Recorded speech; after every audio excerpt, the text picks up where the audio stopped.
So ipagpapatuloy natin ang ating mga natitira pang letters. So inshallah, tatapusin ko na rito ito sa isang video. At ang ibang mga rules ay papasok ko na lamang sa ating paksa sa Lugatul Arabiya, no? So nasa letter Ain na tayo, Ain. So ito ang origin ng letter Ain. See? Yan ang origin ng letter Ain at saka Ghain. Ain at saka Ghain. Laki natin ng konti. See? See? Ito ay Ain. Ain. Ito ay Ghain. Ghain. No? Lumalabas sa ilong ang ano nito. Para sa ngala-ngala siya, ngunit mayroon siyang exhale na lumalabas sa hangin sa ilong pag binibigkas na ito. Ghain. Okay? Ghain. Ito naman, nasa lalamunan siya. Nasa lalamunan ito. Katulad ng ha, yung malambot na ha. Ito rin ay nasa lalamunan. Ain. Ain. Okay? Ang pinagkaiba nito, ang ain ay wala siyang tuldok. Ngunit kapag nagkaroon ng tuldok, ito ay equals GH. See? Itong ain na ito ay para itong alif. Hindi natin siya alam hanggat wala siyang sign na vowels, either na fatha, or damma, or kasra. Kapag nagkaroon siya ng isa man dito, maaari siya ay letter E, letter A, or letter U. Pero hanggat wala siyang vowels, hindi natin alam kung ano siya. See? Okay. So, ang first letter nito ay puputulin mo lang siya. So, kukulin mo yun sa taas na maliit na yaon. See? Then, idudugtong mo dito, of course, sa gitna. So, ganyan ang sitwasyon lilitaw sa kanya sa first letter. Ang second letter niya ay pag ganito siya. Okay? Mayroong kulay ito. See? Mayroon siyang kulay ang gitna na ito. Sa middle letter. See? Pero mayroon tuldok yan, of course. Tanda ng Ghain. At ang Ain ay walang tuldok. At sa last letter, meron siyang ganyan. Okay? Ito ay palaw, ito ay bilang pagdudugtong. So, sa last letter ay ganon din siya. Ngunit bukulin mo yung original na nakahulog niya. Okay? See? Huwag niyo kalimutan ng tuldok ng GH. Then may kulay siya sa banal na Quran. Makikita niyo mayroon siyang kulay sa banal na Quran. So, ito ang first letter ng Ain, Ghain. Middle letter ng Ain, Ghain. Madali lang siyang tandaan. At Ain, Ghain. So, one pattern sila. Ang pinagkaiba lamang ay ang tuldok. Okay? After Ain and Ghain, ay dadako tayo sa Fa. So, parehas na naman ito. Fa at Qaf. Ang Fa ay mayroon siyang, tingnan nyo, isang letra. One pattern. See? Parang isa lang sila. Mayroon silang pinagkaiba sa tuldok lamang. See? Anong pinagkaiba nila? Tuldok. Ang letter Fa at Qaf, ito'y letter Q, equals letter Q. Ang pinagkaiba nila, ang F, letter F ay may isa lamang tuldok. Samantalang ang letter Q ay mayroon itong dalawang tuldok. Ito'y letter Q, kapag dalawang tuldok, isang tuldok ay letter F. Ang kanyang una ay puputulin mo rin yan. See, ito ang first letter niya. See? So, mayroon tuldok ilan ng Qaf or Q, dalawa. Samantalang ang X ay isa. So, pagdating sa gitna ay ganito naman siya.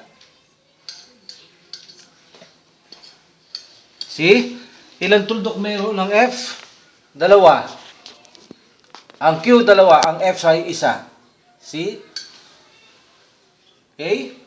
Pagdating naman sa dulo ay buo na siya. Babalik na siya sa kanyang origin. Ngunit mayroon siyang buntot doon. Okay?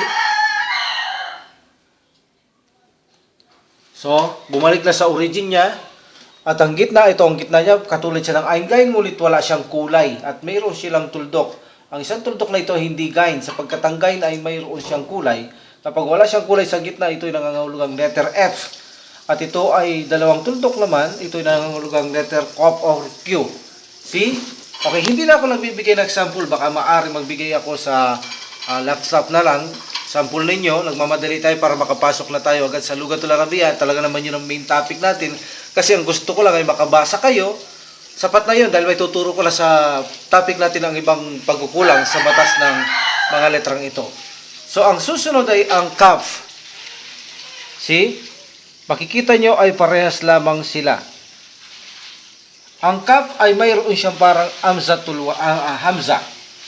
Ito ay letter K. Ang kanyang pangalan ay kaf. Okay? Ito naman ay lam. Ibig sabihin nito ay letter L. Para siyang nakakakita kayo ng letter J. Pag nakita niyo yung letter J, parang letter L lam yan. Letter L agad yan, lam. So alam na alam niya, hindi kayo malilito. See? Ito ang kaf, ito ang lam. Ibig sabihin ng kaf na ito ay maliit na pagbigkas. Ito ay cap. Cap. Samantalang ito ay matigas. Kop. Parang kok. Parang kok. Kop. Kop. Ito naman ay malambot. Cap. Okay? Ito naman ay lumalabas ang hangin sa ilong na kung saan sa ngala-ngala binibigkas nila ito. Ghairil. Ghairil. Ito naman sa gitna ng lalamunan. Ain. Ain. Okay. Ito naman lam. Lam. Okay? Lam. Idikit lang natin ang ating dila. Itusok doon sa bandang taas ng ating ngala-ngala. Lam. Okay? Now, ang letter K sa unahan ay ganito siya. See?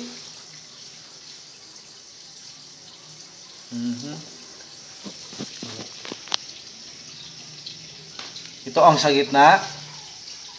Sa unahan. Sa gitna. Meron siya doon. Okay?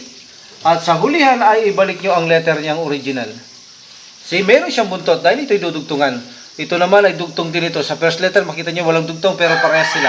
Pero dito meron siyang dugtong. Okay? So makikita nyo yan sa banal na Quran. Ang first letter ng kaf ay pagalito siya. Okay? Ang second letter o middle at last letter. Ang lam naman ay madali lang ang lam. So parang gaganyanin mo lang siya. Huwag mo lang ilagay yung paganyan. So idiretso mo lang siya dahil siya ay didikit.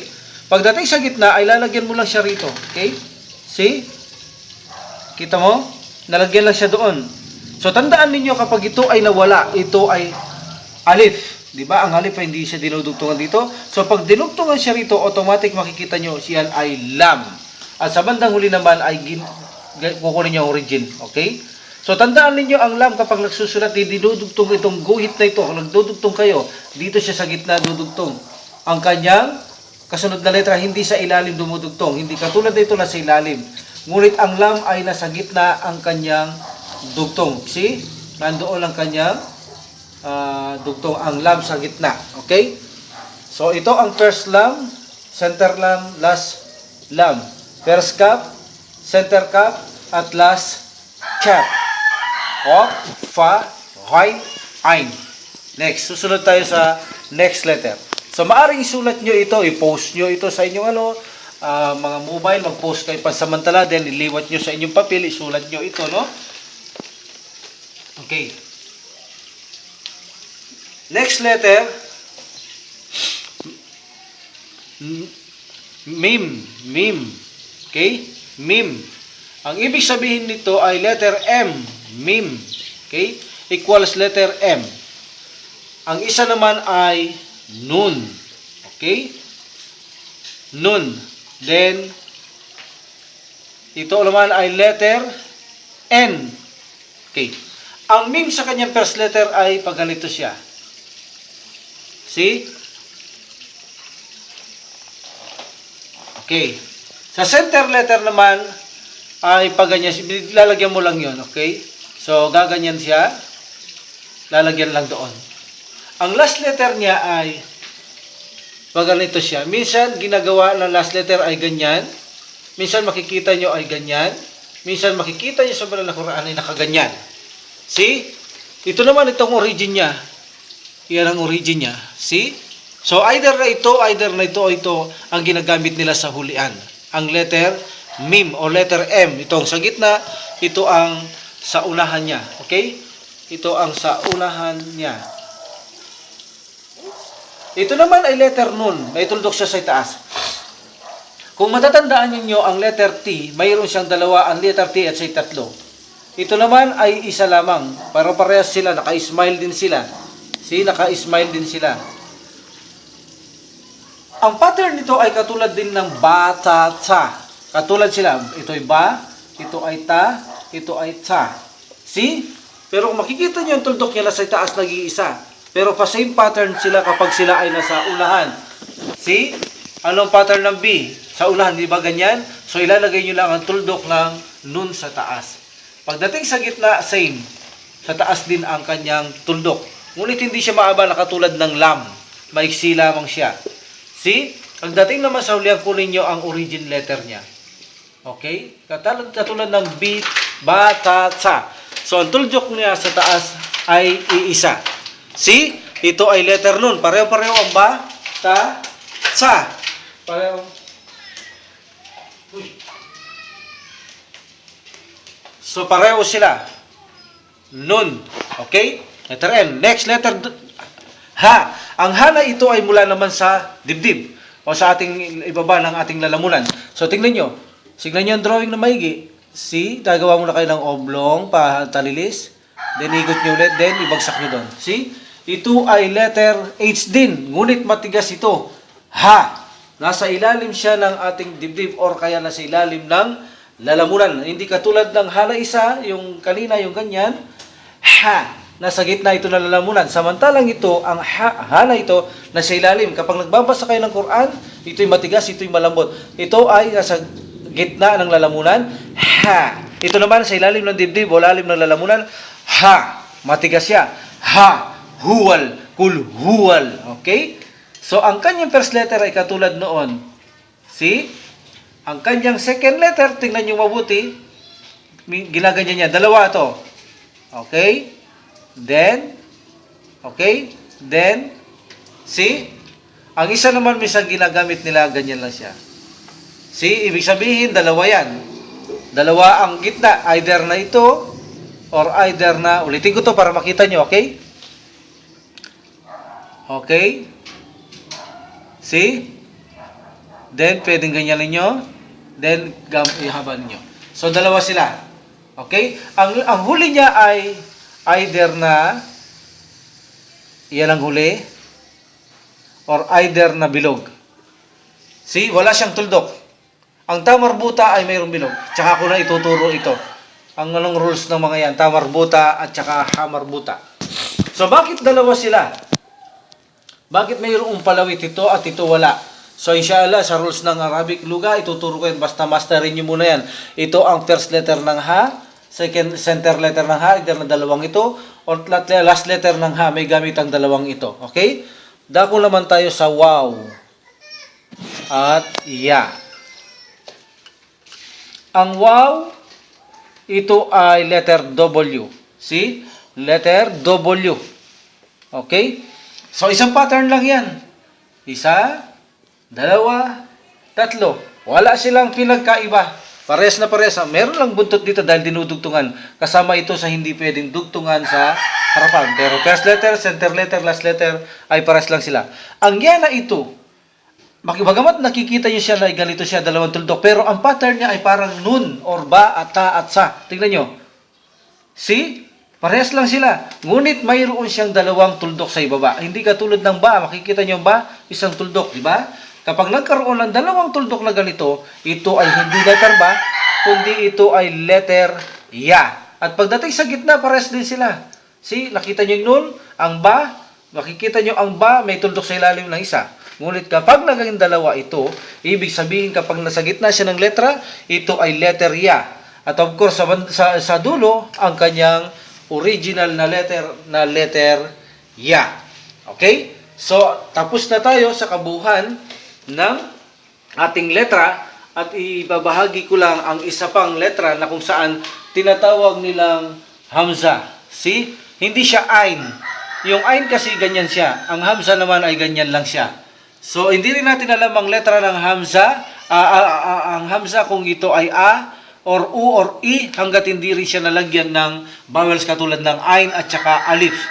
Hanggat wala silang sign na batha or damma or kasra or a, i, u, hindi natin sila alam kung anong letra ang hamza na ito, yan, o ang ain na ito, o ang alif na ito. Okay? Hanggat wala silang sign. So, ang hamza na ito, ang kanyang pagbigkas, pag nakikita niyo sa banal na Quran, ang hamza, kung paano niyo binibigkas ang ha na ito sa dibdib, o sa ilalim ng lalamunan, parehas ang pwesto nila. A. See? Amantalang ang alif sa bibig lamang. Alif. Ito naman nasa ilalim, matigas. Malambot na malambot, matagas na kapag mayroon silang sign sa itaas. Ito ay matigas, sa dibdib. Ito naman ay nasa bibig lamang, Okay? So, yan ang kabuuan ng ating letra ng 28 letters at kasama na kung kasama natin 29 letters. Okay? Ang mga iba tsaka ko na ituturo sa rules ng Lugatul Arabiya. So now, para makabasa na tayo ng lubusan sa ating paksa, letra, ay tuturo ko na sa inyo ang natitira pa kung saan tinatawag na sukun. Ang sukun. So either na bilog, either na siya ay parang ganito. Okay? Ang tawag sa kanya ay sukun. Ibig sabihin, ito ay tanda. Tanda na ang letra ay single. Okay? May ako paliwanag. At ang isa ay shadda. Shadda, tanda na ang letra ay double. Okay? So, ibig sabihin, ang sukun, halimbawa, lagay natin sa letter V. Okay? Yan ang V. At lagyan natin ng sukun, either na ganyan or yung gusto nyo ganyan. Okay? Anong trabaho ng sukun? Ang trabaho ng sukun ay wala. Wala siyang trabaho. Ang nagpapakita lang siya ng tanda na lang letter B na ito ay letter B lamang. Okay? Saktong letter B lamang siya. Wala siyang vowels. A, I, U, wala siyang vowels. Ibig sabihin ay siya ay letrang single lamang. Ano man letra sa Arabic letters na ating pinag-aralan, pag nakita nyo ito nakatuwid siya sa anumang letter, ibig sabihin single letter lang yon. Single letter lang yon. Okay? Nag-example itong sukun na ito. So, okay? See, nakita nyo yung nun, nasa gitna, nakagitikit ang dugtong ng kaf. Okay, letter S plus U equals su. Kaf plus U equals ku. So, itong nun na ito, ayun, makikita natin, mayroon siyang sukun. Ibig sabihin ng nun ay letter N. Ano ito? Letter N. Wala siyang kasamang vowels. Equals letter N lamang. So, sukun. See, nakita niyo yung trabaho ng sukun? Isa lang, magpapakita siya na ang letter na tinuwiran niya ay wala siyang vowels. Sige? Ibig sabihin, tanda ito na nagpapaalam siya, single letter ang kanyang sinusundang letra na ito. Sukun. Ang shadda naman, ito ay nagpapahiwatig na ang letra ay dalawa. So, halimbawa, nakalagay siya B. Mayroon siyang ganyan. Okay? At mayroon siyang fatha. Ilang B yan? Dalawang B. Ibig sabihin, ang shadda na ito, nagpapahiwatig na ang letra ay dalawa. So, ibig sabihin, B plus fatha. Doon mo palang ilalagay yung vowels niya. So, ibig sabihin, kapag nakita nyo ang shadda sa anumang letra, ito ay nangangahulugang double letter. So, either na makita nyo yung vowels niya nasa taas, fatha, or damma, ibig sabihin, bago nyo ilagay ang U, dalawang B muna. See, kapag nakita nyo dito, halimbawa, ang guhit, ito ay hindi A. Bagamat nasa taas ng letra ng ba, ito ay hindi ba. Kapag nasa ilalim siya ng shadda, ito ay letter I. Ibig sabihin ngayon, B plus I. Tandahan nyo ito. Pag nasa ilalim ito ng shadda, ito ay letter I. Or either na maaari ding ilagay dyan yan. So, wala silang pinagkaiba. Either dito, o either dito. See? So, ibig sabihin ng letter shadda, ito ay nagpapahiwatig na tanda na ang letra ay doble bago ang vowels. Itong sukun ay tanda na ang letra ay single. Wala siyang trabaho na bigyan siya ng vowels ang isang letra. So, inshallah, masterin nyo na yan at i-download nyo na yung notebook, box nating binigay kong luga at saka ko na papasukin siyala sa susunod na paksain kong video na ipapasok sa inyo ang pagsisimula ng Lugatul Arabiya. Insyaallah, papasok na tayo diyan. Gusto ko ma-master nyo na agad-agad ang mga letrang yan para makabasa lamang kayo sa ating papaksahin ay matututo na kayo magsulat, dahan-dahan matututo kayo bumilis magbasa at makaunawa kung anong nilalaman ng banal na Quran, letra por letra at mga rules ng lengguwahe ng Allah Subhanahu wa Ta'ala sa banal na Quran. Okay? Wa qadar alhamdulillah rabbil alamin wa salatu wassalamu ala rasulillah.